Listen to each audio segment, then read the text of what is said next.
아멘. 여러분 오늘 수요 이음 예배 가운데 오신 모든 분들을 사랑하고 축복합니다. 주님 우리 가운데 함께 하시고 은혜를 베풀어 주실 줄 믿습니다. 여러분 우리가 이제 에스라서를 이제 묵상하고 있는데 에스라서는 이제 포로 귀환 시대를 배경으로 하고 있다고 말씀드렸죠. 한번 따라해 볼까요? 포로 귀환 시대. 포로 귀환 시대. 남유다는 바벨론에 의해 망하게 되므로 이 포로로 끌려가 70년 동안 포로 생활을 보내게 됩니다. 그러다 어느 날 갑자기 하나님의 주권이죠. 하나님의 섭리 가운데 이 페르시아 이 고레스 왕의 마음을 하나님께서 감동시키셔서 이 고국으로 돌아가 이 성전을 건축하라는 명령이 내려집니다. 여러분 포로 귀환의 목적은 단지 고향으로 예루살렘으로 돌아가는 데 있지 않습니다. 무너진 성전을 재건하는 데 그 목적이 있는 것입니다.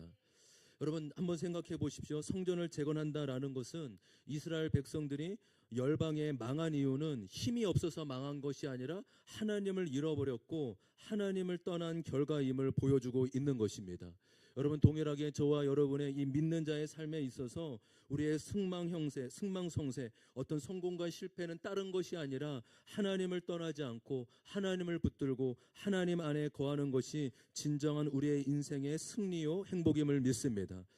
그들로 하여금 이제 예루살렘에 돌아와 이 성전을 가장 먼저 짓게 한 것은 이제는 다른 신이 아니라 하나님만을 예배하며 섬기는 백성으로 살아가겠다라는 믿음의 다짐이기도 합니다. 여러분 그들이요 이 예루살렘으로 돌아가는 명령을 받았을 때 얼마나 큰 감격과 은혜를 받았을까요? 그들이 그토록 소망했던 일이 일어났기 때문이죠. 그런데 한번 생각해 보시면 한편으로는 너무 이제 좀 살만했어요.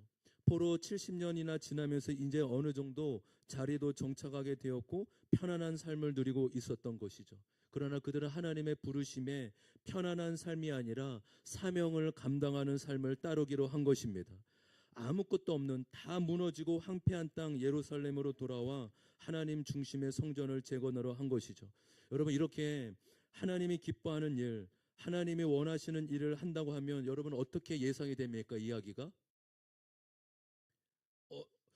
진짜 편안한 삶 내려놨어요. 이제 하나님 뜻이라면 내려가겠습니다. 황폐한 땅으로 가겠습니다. 사명에 순종했습니다. 말씀에 순종했습니다. 그러면 어떠한 일이 일어나야지 순리적으로 맞는 일입니까? 일이 술술 잘 풀리고 뭐 그들이 계획했던 것대로 이루어지는 것이 잘 돼야지 맞는 거 아니겠습니까?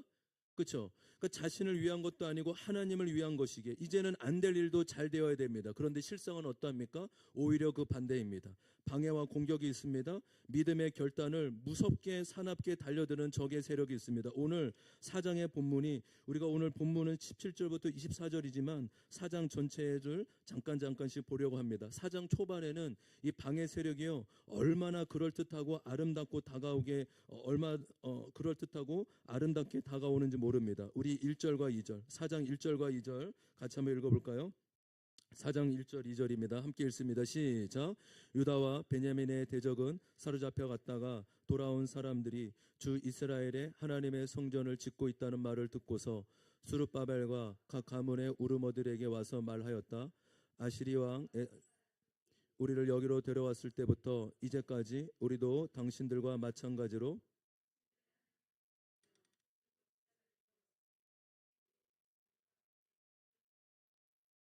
여러분 사장은 1절 2절로부터 시작이 되는데 1절에 먼저 보시면 유다와 베냐민의 대적은 나와 있죠. 거기 한번 밑줄이나 동그라미 치시면 여러분 이들은요 먼저 예루살렘에 정착해 살고 있는 이방인이나 또 사마리아인을 의미합니다.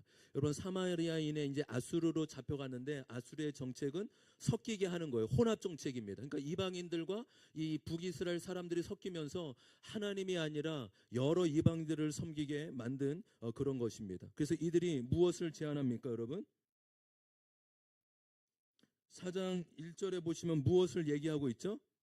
1절과 2절에 보시면 성전을 짓게 해달라라고 얘기합니다. 여러분 대적인데요. 모습은 친구예요. 친구처럼 내가 너 도와줄게. 야, 그 건축하는데 얼마나 힘들어. 돈도 많이 들고 에너지도 많이 드는데 우리가 같이 도와줄게. 이들은 대적이 아니라 친구처럼 속삭이고 친구처럼 도와준다는 명목으로 다가온다는 거예요. 여러분 얼마나 이 유혹이 어려울까요?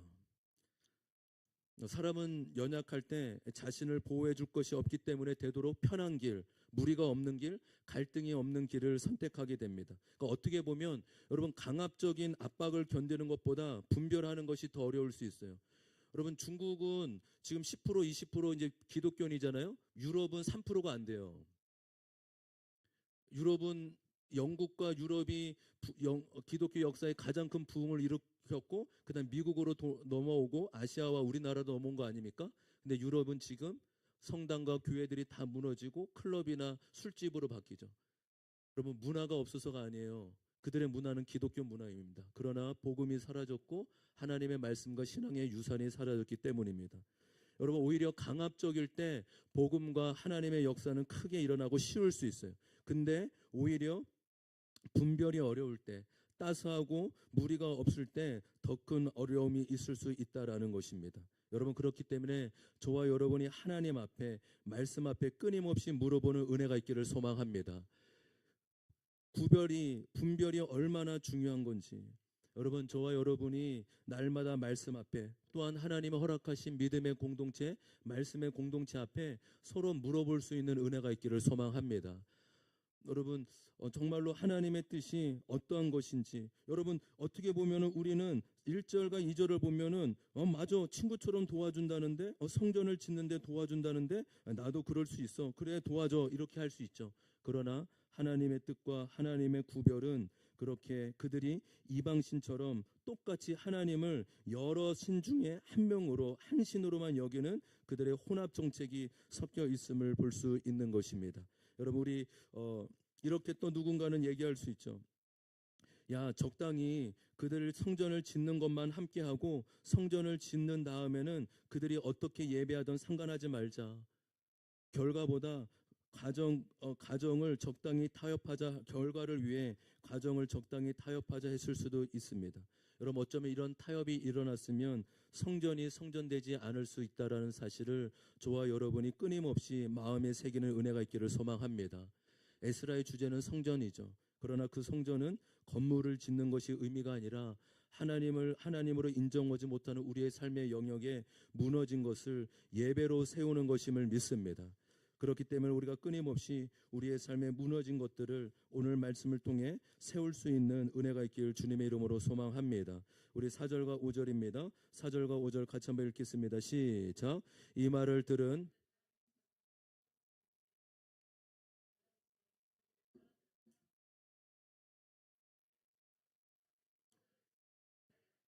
이러한 방에는 페르시아 왕 고레스가 다스리던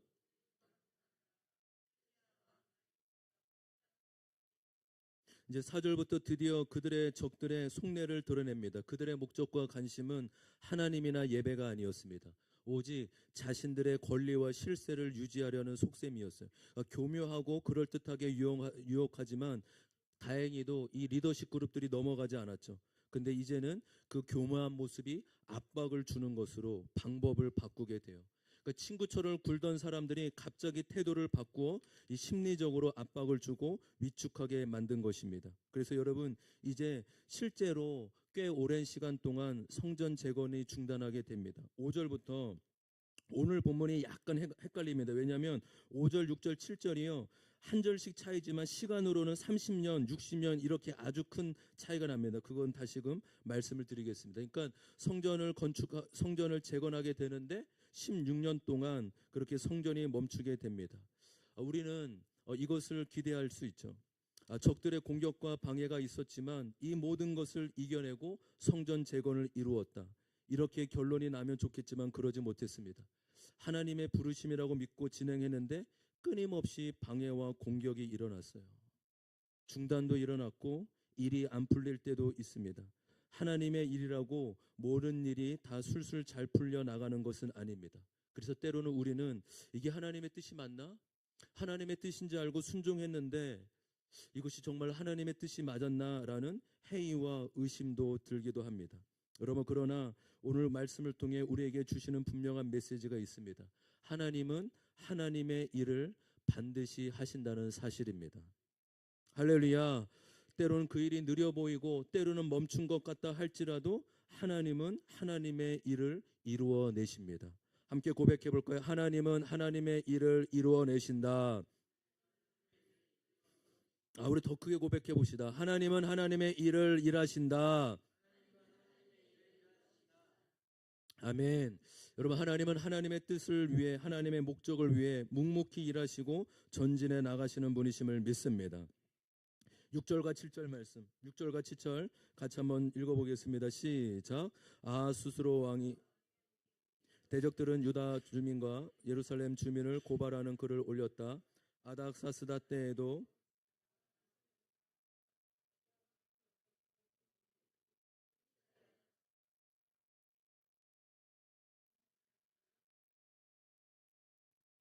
여러분, 5절과 6절은 한 절 차이지만 시간적인 차이가 있어요. 6절에 나오는 아하수에로 왕은 BC 485년에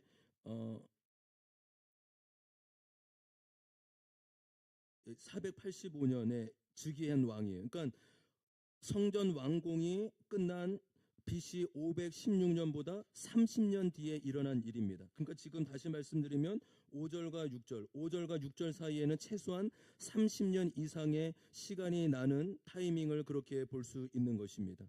여러분, 그리고 7절에 나오는 아닥사스다. 여러분 성경이라면 거기다가 BC 464년이라고 적으셨으면 좋겠어요. BC 464년. 지금 이 세 구절이 한 시대에 동시대에 일어난 것이 아니라 말씀드린 대로 최소 30년에서 60년 사이의 간격으로 일어나고 있다라는 것입니다. 다시 말씀드리면 6절부터의 이야기는 성전 재건의 이야기가 아니라 성벽 재건 때 일어난 이야기를 나타내주고 있다라는 거예요. 여러분 어려우시지 않으시죠? 다시 한번요. 지금 4장 전체는 성전 재건에 대한 이야기인데 갑자기 왕의 이야기들을 면명하면서 아닥사스다는 성전 때에 하는 사람이 아니라 수르바벨을 보냈던 사람이에요. 그래서 성벽 재건에 관련된 왕이다라는 사실입니다. 여러분 생각해 보십시오. 에스라가 이 성경을 기록하면서 성전 재건을 하는데 방해받는 일을 이야기하다가 왜 수십 년 뒤에 일어나는 성벽 재건에 방해받는 일을 얘기하는 걸까요? 방해 세력이 끊임없이 집요하게 공격과 방해를 일으킨다는 것을 강조하기 위함이에요. 여러분, 하나님도 살아 계시지만 사단도 살아 우리를 공격하고 방해하는 존재예요. 하나님의 일하심과 하나님의 역사하심은 놀랄 줄 믿습니다. 근데 방해 세력인 사단도 끊임없이 우리를 놓아주고 있지 않다라는 것이에요. 결국 성경을 문자적으로 보면 정치적인 술수와 상황의 변화이지만 결국은 우리의 마음을 흔들기 위한 바로 영적인 전쟁이 바로 성경 안에 담겨져 있음을 믿습니다. 여러분 그렇기 때문에 우리가 사는 이 세상을 하나님과 사단의 이 대결 구조로 보지 않으면 성경은 윤리를 뛰어넘지 못해요. 여러분 사단의 존재는 있습니다. 아프다고 사단의 역사가 아닙니다. 사단의 역사는 인류의 역사 가운데 살인과 생명의 반대를 일으키는 모든 것은 사단의 역사라고 성경은 말하고 있어요. 그렇기 때문에 저와 여러분이 생명에 관련된 생명에 반대되는 모든 것이 사단의 역사임을 알고 우리가 끊임없이 회개하며 또 영적 전쟁으로 대적하는 은혜가 있기를 소망합니다. 한번 고백해 볼까요? 사단의 역사는 생명과 반대되는 것이다. 다음에 우리가 좀 기회가 되면 이 영적 전쟁에 대한 주제에 대한 또 이렇게 강의나 세미나를 통해서 사단이 어떤 정치뿐만 아니라 또 생각이나 마음 가운데 또 여러 가지 또 우리 시대 가운데 어떻게 역사하는지 그것들을 나눌 수 있는 그런 은혜가 있었으면 좋겠습니다. 우리 첫 번째 적용 질문 같이 한번 볼까요? 첫 번째 적용 질문입니다. 시작. 나에게 친근하지만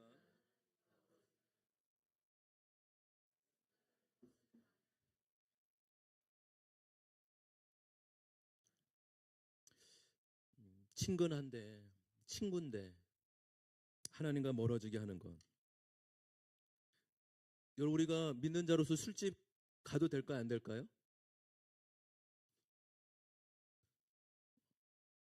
나이트 가도 될까요? 안 될까요?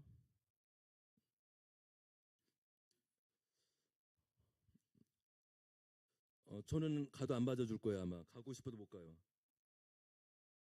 저는 이렇게 얘기하고 싶습니다. 내가 선한 영향을 미칠 수 있다면 술집에 가도 그 친구에게 예수를 믿는 자로서 믿음을 지키고 본이 될 수 있다면 가도 된다고 생각을 해요. 뭐 술 따라주면 되죠 뭐. 나이트 가면 안 될까요? 가도 돼요. 들키지만 마세요. 그 당시 가도 된다는 말이 가도 당연히 된다라는 의미가 아닌 건 아시죠? 어떤 목적과 내가 영향을 받으면 안 가야 되는 거예요.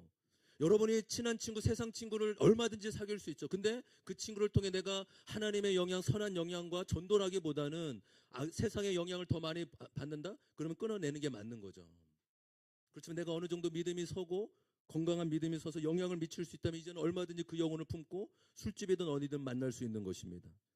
그렇기 때문에 우리가 어떤 형식이 아니라 우리의 마음의 중심을 하나님은 보시는 분이시고 목적이 어느냐에 따라 어떤 영향을 끼칠 수 있느냐에 따라 하나님은 우리의 삶을 부르고 계신 줄 믿습니다.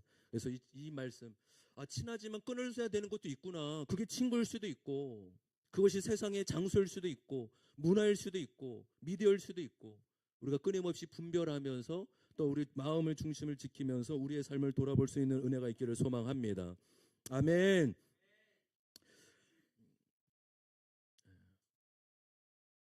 그래요. 16절부터 11절부터 16절까지는 예루살렘 성벽을 방해하는 자들이 이 아닥사스다 왕에게 고발하는 상소문의 내용입니다. 한마디로 요약하면 성벽 재건을 하지 못하도록 명령을 내려달라는 것이죠. 그 이후로 12절에는 이렇게 말씀하고 있어요. 12절의 핵심을 보면은 예루살렘의 성벽은 범죄와 반역을 일으키는 악한 성읍이다라고 얘기합니다. 13절을 또 보십시오. 성벽을 완성하고 나면은 세금이나 관세를 바치지 않을 것이다라고 얘기합니다. 그러면서 왕에게 그 이방인들이 사마리아인들이 그럴듯하게 얘기를 합니다. 14절 말씀 같이 한번 읽어보겠습니다. 시작. 나라에서 녹을 따먹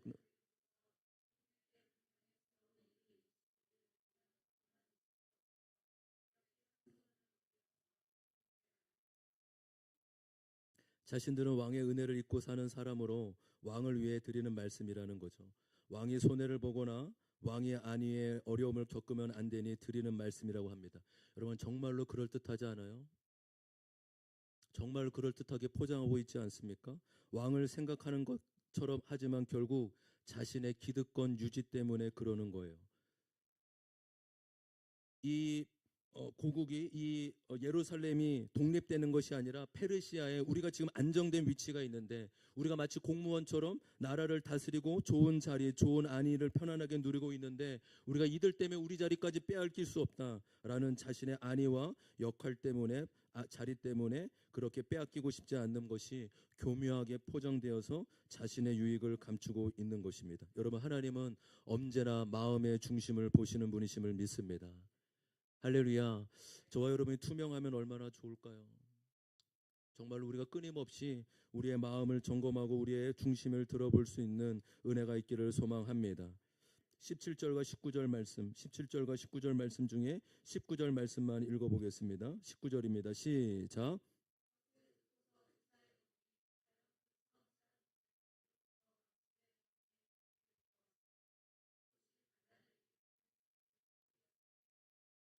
여러분, 이들이 얼마나 교묘한지 몰라요. 이들이 얼마나 전략적으로 모이고 고민하고 그렇게 계획했는지 모릅니다. 여러분 모략과 술수는 그냥 짜여지는 게 아니죠. 정확한 것을 가지고 이들도 증거를 가지고 있다라는 것입니다. 근데 19절처럼 그들이 말한 것을 보니까 역사서를 기록한 것을 보니까 정말로 그런 역사들이 일어났던 것을 볼 수 있는 것입니다. 그러면서 20절에 이렇게 이야기하죠. 20절 제가 읽겠습니다. 한때는 강한 왕들이 그곳 예루살렘을 다스리면서 유프라테스강 서쪽 지방을 장악하고 조공과 세금과 관세를 거두기도 하였음이 확인되었다. 여러분 여기서 말하는 한때는 강한 왕들이 예루살렘만 다스릴 뿐만 아니라 그 주변 나라에까지도 영향을 미치고 세금을 거뒀다라고 하는데 이 왕이 누구를 말하는 것 같습니까? 네, 그렇죠. 분명하게 나와 있지는 않지만 아마 대부분 학자들은 다윗과 솔로몬으로 여기줍니다. 왜냐하면 이스라엘이 가장 왕성하고 힘이 셌을 때가 다윗과 솔로몬이기 때문이죠. 그러니까 이들이 들으면서 정말 그렇구나. 그들이 그 이방인들이 말한 것이 사실이구나라고 그렇게 납득이 되고 설득이 된 것입니다. 그래서 왕이 이렇게 판단을 하고 결정을 하게 됩니다. 21절 22절 같이 한번 읽겠습니다. 시작. 그러므로 경들은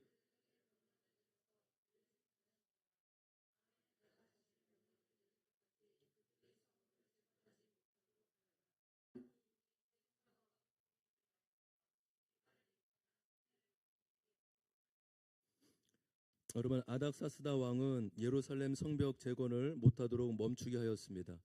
예루살렘 성벽을 재건하지 못하게 한 이유가 22절에 나오는데 그것은 왕들에게 자신들에게 손해가 되지 않도록 하기 위함인 것입니다. 그러니까 어쩌면 여러분 가장 제국의 가장 강한 나라예요. 제국의 왕이라도 할지라도 어떤 일이 일어날까봐 언제 어떤 일이 일어날까봐 두려움에 떨고 있는 한 연약한 인간의 모습을 나타내주고 있지 않습니까?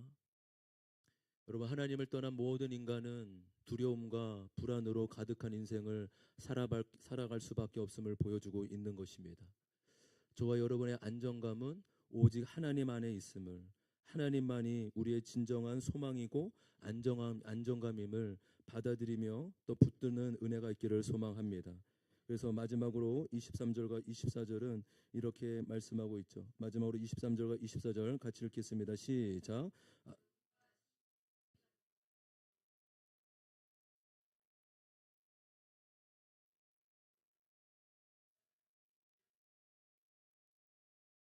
그래서 예루살렘에 있는 하나님의 성전 공사는 페르시아 왕 다리우스 2년에 이르기까지 중단되었다. 아멘. 바로 이 왕의 조서가 도착하자 이 루움과 심새는 곧바로 예루살렘으로 달려갔습니다. 그리고 유다 사람들이 하고 있는 성벽 재건 공사를 중단시키게 됩니다. 여러분 우리는 오늘 이 에스라서 4장을 통해 이 성전 재건과 성벽 재건을 방해하는 세력들이 얼마나 집요하고 반복되어졌는지를 강조하고 있는 것입니다. 동일하게 우리의 삶에도 어려움과 방해하는 요소들이 있어요. 여러분 유다 백성들이 다 버리고 왔습니다. 그들이 안정된 삶의 터전을 뒤로하고 약속의 땅으로 돌아왔습니다. 그러면 하나님의 은혜와 도우심으로 쉽게 되어야 되잖아요. 여러분 그런 말 들어보셨어요? 연예인들은 걱정할 일이 아니다? 못 들어보셨나요? 그러니까 연예인들이 뭐 망하고 막 마약하다가 실패하고 그러잖아요. 근데 걱정할 일이 하나도 없대요. 왜냐하면 수년만 지나도 수십억은 그들은 쉽게 벌기 때문에 아무 우리 삶이 힘든 거지 그들의 삶이 저 연예인 내가 좋아하는 연예인인데 인생이 망하면 어떡하지? 염려 붙들어 매십시오. 전혀 망할 일이 없답니다. 저와 여러분을 우리가 늘 붙드는 은혜가 있기를 소망합니다. 연예인을 불쌍히 여기지 말고 서로를 불쌍히 여기세요. 옆에 사람 보시면서 이렇게 당신을 불쌍히 여기겠습니다. 그렇게 얘기하세요. 당신을 불쌍히 여기겠습니다. 여러분 믿지 않는 자의 삶은 쉽게 잘도 되는데 야, 저 사람은 사업만 하면 주식만 하면 저렇게 잘 되네. 근데 왜 믿는 사람은 왜 나는 하나님의 뜻 따라 어렵게 순종했는데 왜 일이 더 술술 풀리지 않지? 왜 이렇게 어렵지? 방해가 있어도 가끔 있어야지 어떻게 이렇게 어려움과 방해가 끊이지 않냐고요. 여러분 우리는 분명히 알아야 됩니다. 우리의 삶과 신앙 가운데 우리를 넘어뜨리고 낙담하게 만드는 수많은 방해 세력이 존재하는 사실입니다. 여러분 그 방해 세력이 사람이고 상황처럼 보이기도 해요. 멀리 있는 사람이 아니라 가까이 있는 사람, 친구, 가족, 이웃이 오히려 나를 더 절망시키는 것처럼 보여줍니다. 여러분 다윗의 대적이 누구입니까? 다윗의 대적이 누구예요? 사울입니까? 골리앗입니까? 마치 하나님을 욕하고 저주하는 골리앗처럼 여겨져요. 자신을 무시하고 업신여기는 골리앗과 같죠. 그런데 보세요. 다윗이요 용기를 내서 골리앗과 싸우려 나가자 형들이 붙잡고 말립니다. 야 네가 뭔데 여기에 나서냐. 야 너같이 어린애가 뭘 할 수 있겠어. 돌아가서 양이나 쳐 라고 얘기합니다. 사람들 앞에 자신의 친형이 자신을 무시하고 조롱했을 때 이 다윗이 위축되고 낙심하는 마음이 얼마나 컸을까요? 가장 가까이서 힘을 줘야 되고 격려해줘야 될 형이 오히려 자신을 가장 주저앉게 만드는 것이죠. 여러분 어쩜 이처럼 자신의 가족, 직장 동료, 부모님이 때로는 교회의 지체가 나의 적처럼, 나의 대적처럼 여겨지기도 합니다. 나의 자존심을 짓밟고 또 나를 업신여기거나 무시하게 될 때 이 마음의 참담함은 이루 말할 수 없는 것입니다. 그렇게 우리는 그 사람이, 그 사건이 대적이라고 여기기 쉽습니다. 근데 여러분, 저와 여러분이 분명히 마음에 새겨야 될 것은 우리의 대적은 사람이나 사건이 아니라는 사실이에요. 우리의 대적은 어둠의 권세, 사단 마귀가 우리의 대적인 사실입니다. 그것은 시편에 분명히 나오죠. 다윗은 그 사람과 싸우지 않았어요. 다윗은 자신의 원수와 자신의 삶을 망가뜨린 사람과 대적해서 싸우지 않았습니다. 그 원통하고 상처단 마음을 하나님께 나와 쏟아냈던 것뿐인 것입니다. 여러분, 하나님 안에서 욕하십시오. 그 사람에게 욕하는 것이 아니라 하나님 앞에 나와 기도로 욕하는 은혜가 있기를 소망합니다. 다윗이 그랬잖아요. 욕했다고요. 하나님 앞에 저 원수를 망하게 해달라고. 그 원수한테 얘기한 것이 아니라 하나님 앞에 나와서 그렇게 쏟아내고 고백했다라는 사실입니다. 그 상한 마음과 감정을 하나님께 풀고 하나님께 쏟아내는 은혜가 있기를 소망합니다. 그 이유가 무엇입니까? 저와 여러분의 대적은 사람이나 환경이 아니기 때문이에요. 여러분, 사단은 어디에 있습니까? 사단은 뿔이 달린 자가 아니라 저와 여러분 마음 안에 있는 죄가 사단이에요. 사단이 어디에 있다고요? 마음 안에 있다니까요. 우리의 가장 큰 대적은 우리의 죄와 우리의 죄성이 가장 큰 사단의 적이라고 성경은 말하고 있는 것입니다. 여러분, 사람과 싸우지 마시고 우리 안에 있는 죄와 죄성과 끊임없이 싸우는 은혜가 있기를 소망합니다. 할렐루야. 우리 옆 사람에게 이렇게 한번 고백해 보겠습니다. 저의 적은 내 안의 죄입니다. 저의 적은 내 안에 있는 죄입니다. 할렐루야. 저와 여러분이 꼭 이 사실을 명심했으면 좋겠어요. 아, 나의 적은 사람이 아니지. 나의 적은 내 안에 있는 죄와 죄성이구나. 저는 이것이 성경으로도 분명히 맞지만 인간의 심리학이나 상담학으로도 정확하게 맞아떨어진다고 분명히 믿습니다. 여러분, 상담 심리 중에 인지행동 치료법이라고 있어요. 인지행동 치료법. 많은 분들이 들어보셨을 거예요. 지금 상담학적으로는 가장 과학적이고 빠른 시일 내에 효과가 일어나는 탁월한 상담 기법이 인지행동치료법이에요. 인지행동치료법. 중요하니까 한번 따라할 거예요. 그래도 인지행동치료법.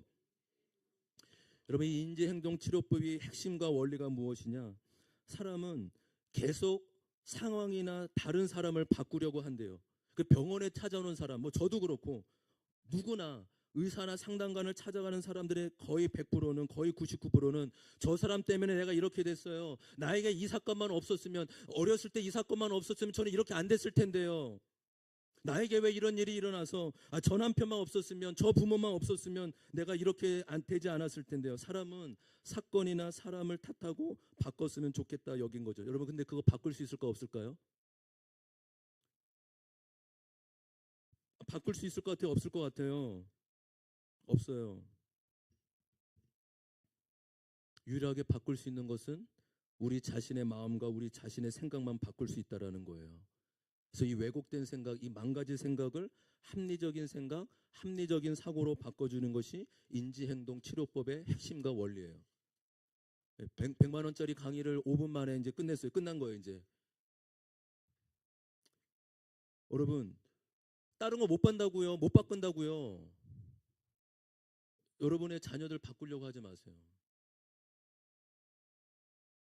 저도 끊임없이 지금도 물론 바꾸려고 하죠. 너 왜 이러냐? 그럼 아빠는 왜 그래? 그러면 또 할 말이 없어요. 저 그래도 그거 하나는 순수하잖아요. 아, 맞다. 내가 너보다 나은 게 없지. 아빠가 할 말이 없다.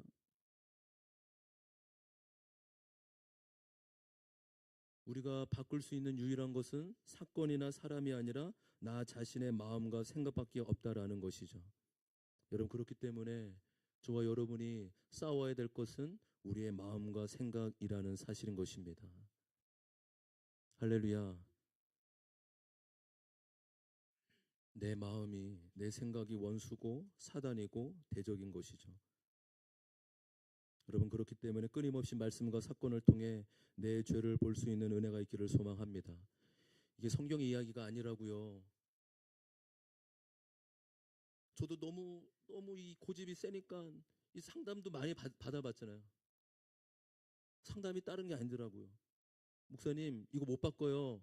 다른 거 환경 못 바꿔요. 과거에 그건 못 바꿔요. 거기 성면에 노출된 거 못 바꿔요. 그냥 목사님 생각 바꾸시라는 거. 그러니까 안 돼요, 안 돼요. 계속 하는 거 그냥 계속 우리 그냥 목장에서 붙어가면 됩니다. 할렐루야. 안 된다고 그냥 서로 불쌍해져. 안 되죠. 괜찮아요. 안 되죠. 괜찮아요. 천국 갈 때 정도는 되겠죠. 뭐 그때 정도는 되겠죠. 근데 여러분, 왜 변화될까요? 부담 때문에 변화되는 거예요. 아, 나 그래도 그때 나눴었는데, 아, 나 그때 고백했었는데. 여러분, 끊임없이 사건을 통해 내 모습을 보고 내 죄를 보는 것이 최고의 은혜임을 믿습니다. 제가 인지치료를 공부한 것도 아닌데 보면서, 야, 이거 성경적이네. 내 마음을 바꾸라, 내 생각을 바꾸라, 이게 핵심이네. 근데 여기에 한 가지 1%가 빠졌어요. 1%가 빠졌는데 나머지 100%가 다 빠진 게 같더라고요. 하나님이 빠졌어요. 예수님이 빠졌어요. 진리의 말씀이 빠졌습니다. 우리의 마음은 예수님이 들어와야만 마음이 바뀌게 될 줄 믿습니다. 여러분, 큐티 올리세요. 전 목사이기 때문에 하거든요. 목사이기 때문에 해요. 여러분, 교회에서 의무 이거 나쁜 거 아니에요. 틀은 나쁜 거 아니라고요. 저는 목사이기 때문에 시험이 들어도 설교 준비를 해야 돼요. 묵상을 해야 할 수밖에 없다고요. 뭐 하자, 목자분들이 이거 좀 일주일에 2번 정도 올리시죠 할 때 부목자부터 좀 하세요. 강지수님 하세요. 그게 나쁜 거 아니라고. 그게 나를 살린다니까요. 그게 나를 얽매이는 게 아니라 그게 나를 살리는 것임을 믿습니다.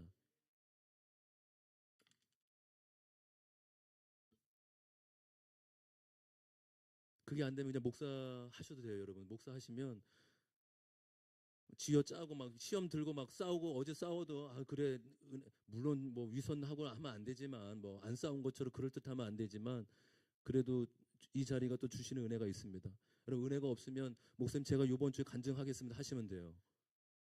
강영재 목사님, 제가 이번 주 좀 간증, 제가 은혜가 요즘 많이 너무 평안하거든요. 목사님, 요즘에 제 삶에 문제가 없는데 간증을 좀 해야 될 것 같습니다. 그거 해야 돼요. 그럼 고난을 주님이 주십니다.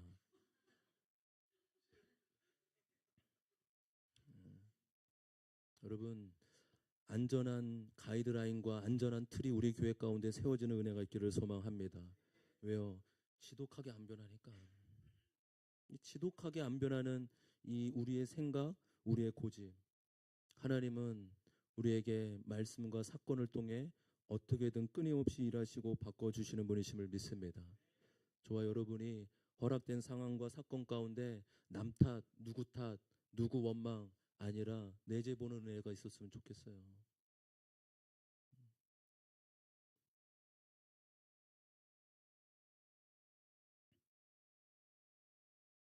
마지막 적용 질문 같이 한번 읽어볼까요? 마지막 적용 질문입니다. 다 같이 읽겠습니다. 시작.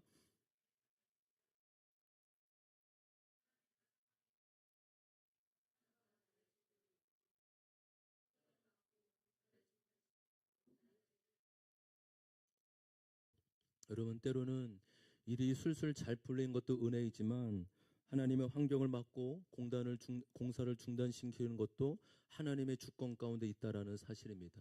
그때 우리가 할 수 있는 것은 인간의 방법을 찾기보다 우리의 죄를 보며 또 하나님의 은혜를 간구하는 것이야말로 우리가 하나님의 허락한 사건에 담겨져 있는 뜻임을 믿습니다.